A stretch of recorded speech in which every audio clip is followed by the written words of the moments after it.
College? Classic? Did you say college classic campus? We sure did. We're doing college classic campus hits, and we're reading Facing the Giants in Your Life by Dr. David Jeremiah. Oh, that's very interesting, isn't it? That there be giants in your life, there are giants in my life, there are giants in our children's life, and even to Copeland's life. And we're getting tired of it. Well, what do? They're not just going to go away. Let's read. Discouragement factor number 2, frustration. Are you frustrated? Well, yeah. That Osama bin Laden guy, I heard he was living in Los Angeles before they said he was dead. Is he really dead? I mean, Osama bin Laden, is he really dead? I mean, come on. With all the things that are taking place today, there's identity theft. There's, when you read Ezekiel, these guys come into the world and they take on the appearance of humans. Then we see in Zechariah 1-7, they take on the likeness of humans. And so that means, that doesn't just mean they kind of look like them or resemble them. That means that they take on their height. Like, this can knock you out. But the dude is short, they're actually going to be his height. And if he's tall, they're actually going to be his height. There's just no way. Yes, there is. In the last days, in the latter days of the candlesticks, there'll be things going on that God calls deep, dark secrets of Satan.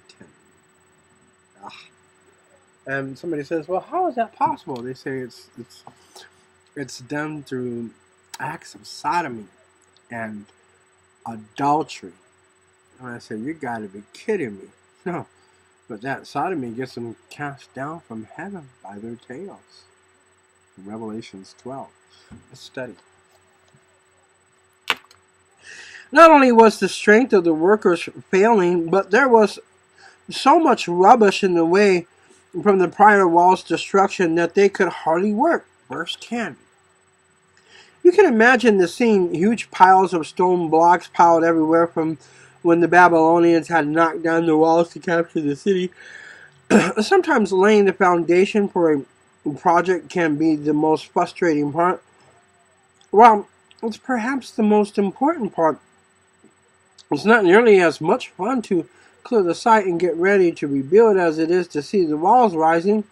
Moving the mountains of debris could easily have produced mountains of frustration. There are 3 ways to live life: live out, wear out, and burn out. Oh, we don't want to burn out, because they work hard without focus and purpose or accomplishment.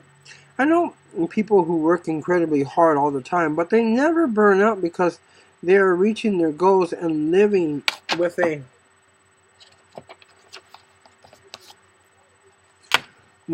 tremendous sense of accomplishment. Burning out comes from trying to accomplish something that is unattainable, or at least appears that way from where you stand. Trying to build a wall or stop on top of piles of rubble could easily lead to burnout. Burnout could be synonymous with frustration, and frustration is an early warning sign for the onset of discouragement. It's easy for people who are tired and frustrated to conclude they are going to fail. A lot of people say that about that God-sent guy. He never burns out. He just keeps going. But that's not really true. That's not true at all. You just don't know that guy that well, or you don't know what's really in him. And you don't know what's making him tick. You don't know if there's God really in there or not. But it's College Classic Campus Hits.